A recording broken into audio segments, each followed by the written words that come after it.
Hi friends, welcome to homelymealcourt. എല്ലാവർക്കും എൻ്റെ ഹൃദയം നിറഞ്ഞ പുതുവത്സര ആശംസകൾ.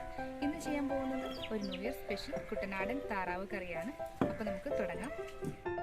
താറാവ് കറി തയ്യാറാക്കാനായിട്ട് 1 കിലോ ബ്രോയിലർ താറാവാണ് എടുത്തിരിക്കുന്നത്. അത് നന്നായിട്ട് ക്ലീൻ ചെയ്ത് ചെറിയ പീസായിട്ട് കട്ട് ചെയ്ത് വെച്ചിട്ടുണ്ട്. ഇത് കുക്കറിലൊന്ന് വേവിച്ചെടുക്കണം. അതിനായിട്ട് ഇതിലേക്ക് 1/2 ടീസ്പൂൺ ഉപ്പ്, 1/2 ടീസ്പൂൺ മഞ്ഞൾപ്പൊടി, 1 ടീസ്പൂൺ കുരുമുളക് പൊടി, കൂടെ തന്നെ 2 ടേബിൾ സ്പൂൺ വിനാഗിരിയും കൂടി ചേർക്കുന്നുണ്ട്. ഇനി ഇതെല്ലാം കൂടിയിട്ട് കൈ ഉപയോഗിച്ചിട്ട് തന്നെ നന്നായിട്ടൊന്ന് മിക്സാക്കി എടുക്കാം. നന്നായിട്ട് മിക്സാക്കിയതിന് ശേഷം കുക്കറിലിട്ട് മീഡിയം ഫ്ലെയിമിൽ ഒരു വിസിലടിച്ചെടുക്കാം. പിന്നെ റെസ്റ്റ് ചെയ്യേണ്ട ആവശ്യമില്ല. നമ്മുടെ കുക്കറിൻ്റെ കണ്ടീഷൻ അനുസരിച്ചിട്ടും കിട്ടുന്ന താറാവിൻ്റെ മൂപ്പ് അനുസരിച്ചിട്ടും വേവിൽ വ്യത്യാസം ഉണ്ടായിരിക്കാം. അതുകൊണ്ട് ആദ്യമായിട്ടൊക്കെ ചെയ്യുമ്പോൾ ഒരു വിസിലടിച്ചിട്ട് ഒന്ന് വേവൊക്കെ നോക്കിയതിന് ശേഷം മാത്രം വേവുന്ന വരെ വീണ്ടും വിസിലടിച്ചെടുക്കാം. പിന്നെ നാടൻ താറാവാണെങ്കിൽ കുറച്ചധികം വിസിലടിക്കേണ്ടതായി വരും. 3 അതിലധികമോ വിസിലടിച്ചാൽ മാത്രമേ നാടൻ താറാവ് വെന്ത് കിട്ടത്തുള്ളൂ. പക്ഷേ കൂടുതൽ ടേസ്റ്റ് എപ്പോഴും നാടൻ താറാവ് തന്നെയായിരിക്കും. കുക്കറൊന്ന് വിസിലടിക്കുന്ന സമയത്ത് നമുക്ക് മറ്റൊരു സ്റ്റൗവിൽ ചൂട് കട്ടിയുള്ള ഒരു പാത്രം വെച്ചിട്ട് അതിലേക്ക് 3-4 ടേബിൾ സ്പൂൺ വെളിച്ചെണ്ണ ഒഴിച്ചു കൊടുക്കാം.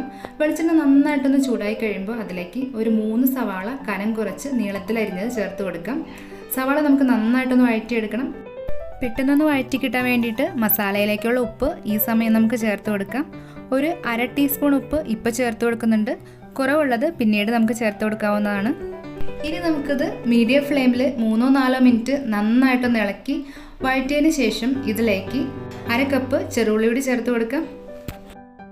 ചെറുള്ളി കൂടുതൽ ചേർക്കുന്നതും നല്ലതായിരിക്കും. ചെറുള്ളി ചേർക്കുമ്പോൾ നന്നായിട്ടൊന്ന് വഴറ്റിയെടുക്കാൻ മാത്രം ശ്രദ്ധിച്ചാൽ മതി.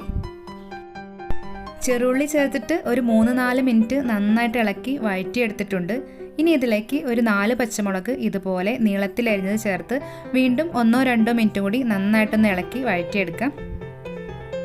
ഇനി ഇതിലേക്ക് നമുക്ക് ഒരു 10-12 അല്ലി വെളുത്തുള്ളി ചതച്ചതും ഒരു വലിയ പീസ് ഇഞ്ചി ചതച്ചും കൂടി ചേർത്ത് കൊടുക്കാം. കൂടെ തന്നെ കുറച്ച് കറിവേപ്പില കൂടി ചേർക്കുന്നുണ്ട്. ഇനി ഇതെല്ലാം കൂടിയിട്ട് മീഡിയം ഫ്ലെയിമിൽ 3-4 മിനിറ്റ് നന്നായിട്ടൊന്ന് ഇളക്കി വഴറ്റിയെടുക്കാം.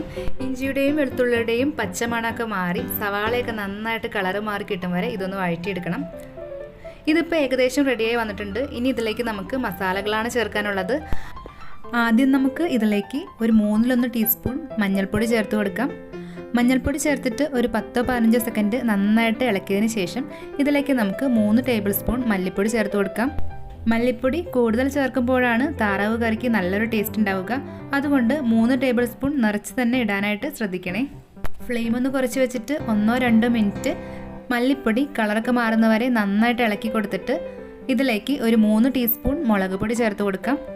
മുളക് പൊടി ചേർത്തിട്ട് കരിഞ്ഞു പോകാതിരിക്കാനായിട്ട് ഫ്ലെയിം ഒന്ന് കുറച്ച് വെച്ചിട്ട് എല്ലാം കൂടിയിട്ട് നന്നായിട്ടൊന്ന് ഇളക്കി യോജിപ്പിച്ചെടുക്കാം.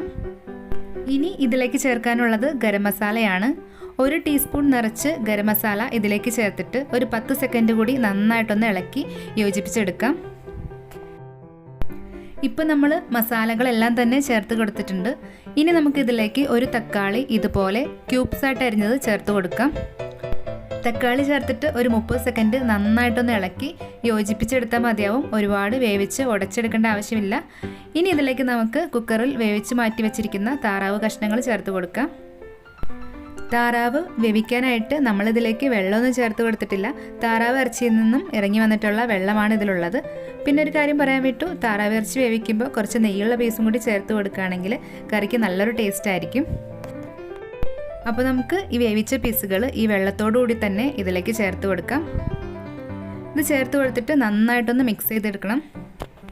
മസാലയൊക്കെ എല്ലായിടത്തും പിടിക്കത്തക്ക വിധത്തിൽ നന്നായിട്ടൊന്ന് ഇളക്കി യോജിപ്പിച്ചെടുക്കാം. എല്ലാം നന്നായിട്ട് യോജിപ്പിച്ചതിന് ശേഷം നമുക്കിതൊന്ന് തിളയ്ക്കാനായിട്ട് വെയിറ്റ് ചെയ്യാം. ഒരു 5 മിനിറ്റ് കൂടി മസാലയൊക്കെ നന്നായിട്ട് പിടിക്കാനായിട്ട് മൂടി വെച്ച് വേവിക്കുകയാണെങ്കിൽ ഇത് തന്നെ നമുക്ക് നല്ലൊരു കറിയായിട്ട് സെർവ് ചെയ്യാവുന്നതാണ്. ഉപ്പും മുളകൊക്കെ അതനുസരിച്ച് കുറച്ചിടാനായിട്ട് ശ്രദ്ധിക്കണം. ചോറിൻ്റെ കൂടെയും പൊറോട്ടയുടെ കൂടെയൊക്കെ നല്ലൊരു കോമ്പിനേഷൻ ആയിരിക്കും ഇത്. പക്ഷേ നമ്മളിവിടെ പാലപ്പത്തിൻ്റെയും നൂലപ്പത്തിൻ്റെയും ബ്രെഡിൻ്റെയും കൂടെ കഴിക്കാനായിട്ട് കുറച്ചധികം കറിയുള്ള ഒരു ഡിഷാണ് തയ്യാറാക്കുന്നത്. അതിനായിട്ട് ഇതിലേക്ക് കുറച്ച് തേങ്ങാപ്പാൽ കൂടി ചേർക്കുന്നുണ്ട്. 1 തേങ്ങയുടെ പാലാണ് ഇതിലേക്ക് എടുത്തിരിക്കുന്നത്. ആദ്യം നമുക്ക് 2ാം പാൽ ചേർത്ത് കൊടുക്കാം. 2ാം പാൽ ഏകദേശം 200 ml ഉണ്ട്. 2ാം പാൽ ചേർത്ത് കൊടുത്തതിന് ശേഷം നന്നായിട്ടൊന്ന് മിക്സ് ചെയ്തിട്ട് ഒന്ന് തിളയ്ക്കാനായിട്ട് വെയിറ്റ് ചെയ്യാം. ഇനി ഈ തേങ്ങാപ്പാൽ കിടന്നിട്ട് താറാവ് കഷ്ണങ്ങളിലേക്ക് മസാലയൊക്കെ നന്നായി പിടിച്ച് കറി ഒന്ന് കുറുതായി കിട്ടാൻ വേണ്ടിയിട്ട് ഇതൊന്ന് തിളച്ച് കഴിയുമ്പോൾ മീഡിയം ഫ്ലെയിമിൽ വെച്ചിട്ട് മൂടി വെച്ച് ഒരു 10 മിനിറ്റ് വേവിച്ചെടുക്കാം. ഒരു 10 മിനിറ്റിന് ശേഷം മൂടി തുറന്നിട്ട് നന്നായിട്ടൊന്ന് ഇളക്കി കൊടുത്ത് ഉപ്പൊക്കെ പാകത്തിനാണോ എന്ന് നോക്കിയിട്ട് നമുക്കിതിലേക്ക് തേങ്ങയുടെ ഒന്നാം പാൽ ഒഴിച്ചു കൊടുക്കാം. ഒന്നാം പാൽ ഏകദേശം ഒരു 150 ml ഉണ്ട്. ഒന്നാം പാലിൻ്റെ അളവ് കുറച്ച് കുറഞ്ഞാലും നല്ല തിക്കായിട്ടുള്ള പാൽ തന്നെ എടുക്കാൻ ശ്രദ്ധിക്കണേ. ഒന്നാം പാൽ ഒഴിച്ചതിന് ശേഷം നന്നായിട്ടൊന്ന് ഇളക്കി കൊടുത്തിട്ട് ഇതൊന്ന് തിളച്ച് തുടങ്ങുമ്പോൾ തന്നെ നമുക്കിതിൻ്റെ ഫ്ലെയിം ഒന്ന് ഓഫ് ചെയ്ത് കൊടുക്കാം. ഇനി നമുക്ക് ഇതിൻ്റെ മേലോട്ട് ഇതുപോലെ കുറച്ചധികം കറിവേപ്പില കൂടി ചേർത്ത് കൊടുക്കാം. നമ്മുടെ കുട്ടനാടൻ താറാവ് കറി ഇവിടെ റെഡി ആയിട്ടുണ്ട്. ഇത് നന്നായിട്ടൊന്ന് തണുത്തതിന് ശേഷം സെർവ് ചെയ്യുന്നതായിരിക്കും കൂടുതൽ നല്ലത്. അപ്പോൾ നമ്മുടെ വീഡിയോ ഇഷ്ടപ്പെട്ടാൽ ലൈക്ക് ചെയ്യാൻ മറക്കരുത്. ഇതുവരെ സബ്സ്ക്രൈബ് ചെയ്യാത്തവർ ഒന്ന് സബ്സ്ക്രൈബ് ചെയ്യണേ. മറ്റൊരു നല്ല റെസിപ്പിയുമായിട്ട് ഉടനെ കാണുന്നതായിരിക്കും. അതുവരെ ബൈ. Thanks for watching.